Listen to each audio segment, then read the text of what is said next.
आपण इतकं बोलू शकतो कशा? आपल्यात हे बळ कसं आलं? कुणी दिलं? साहेबांना हे ऐकवण्याचं सामर्थ्य? सामर्थ्य की उद्धटपणा? त्यांनी सगळं ऐकून घेतलं. आपल्यासारख्या सामान्य स्टेनोकडून जे आपण बोलतो त्यावर आपण इतका विचार कधी केला होता?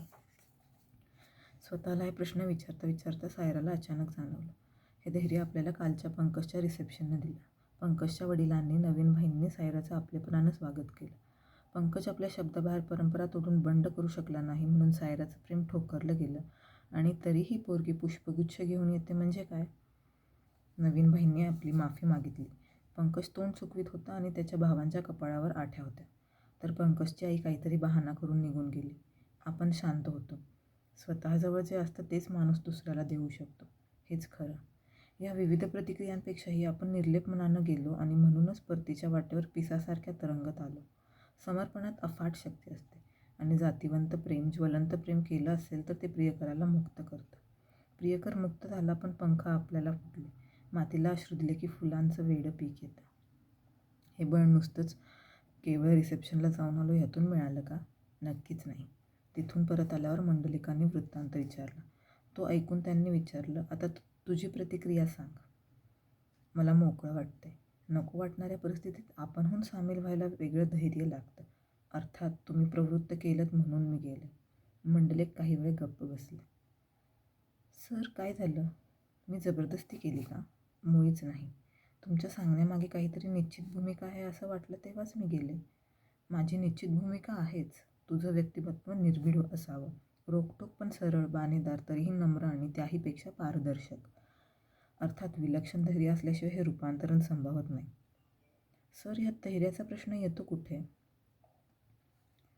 आपल्या मनात वेगळ्या भावना असतात पण चेहऱ्यावर त्याचा थांगपत्ता आपण लागू देत नाही. प्रेयस आणि श्रेयस यात आपलं नेहमी युद्ध चाललेलं असतं.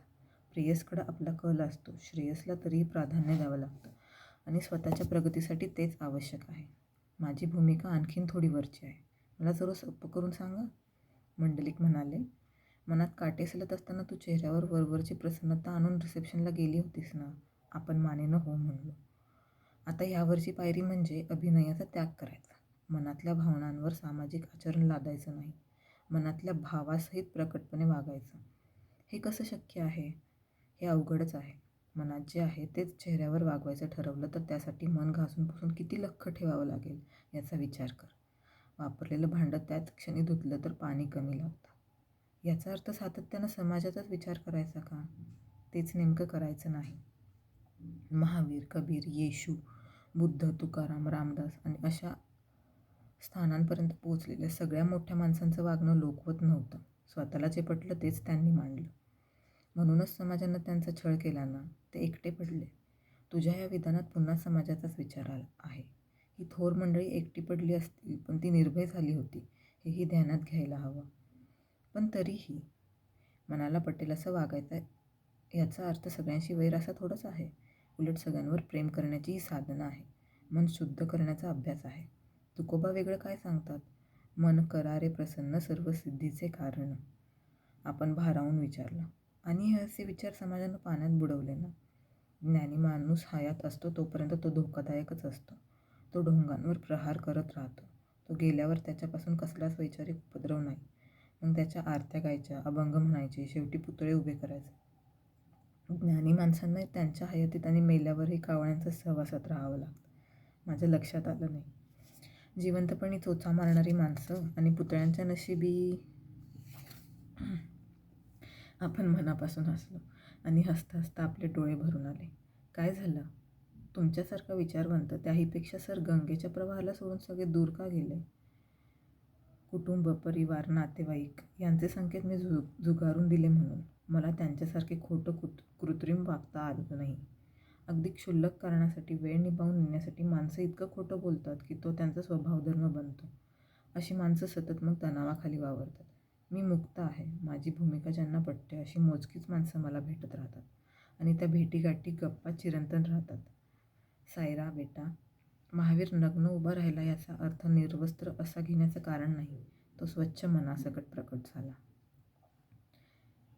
आपल्याला बळ आलं ते आपण कृती केली म्हणून आणि मंडलिकांनी स्वच्छ मनाची व्याख्या सांगितली म्हणून. तरीसुद्धा ओंकारनाथांशी हे इतकं बोलली ती सायराच होती का? ती सायराच असेल. तर त्या बोलण्याचं विश्लेषण करणारी आत्ताची सायरा कोण आहे? ओंकारनाथ खरं तर सुखी आहेत, वस्तूंवर प्रेम करतात, केव्हा तरी कोणतंही कारण नसताना ऑफिस डोक्यावर घेतात, कुणालाही फायर करतात आणि त्या क्षणी ऑफिस सोडून कुठेही जातात. आपण या माणसाला कोशातून बाहेर का काढायचं? Let the couple use each other. त्यात त्यांना आनंद वाटतो. एकमेकांना देण्याची त्यांची तेवढीच कपॅसिटी असेल. आपण त्यांना जिता जागता दोन्हीवर प्रेम आणि विचार का करायला लावायचा? त्यांना खुशाल एकमेकांचा वापर करू दे.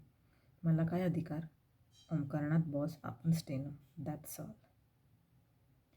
That's all of chapter 3 of तू भ्रमता हा शिवाय. भेटूयात पुढच्या चॅप्टरमध्ये.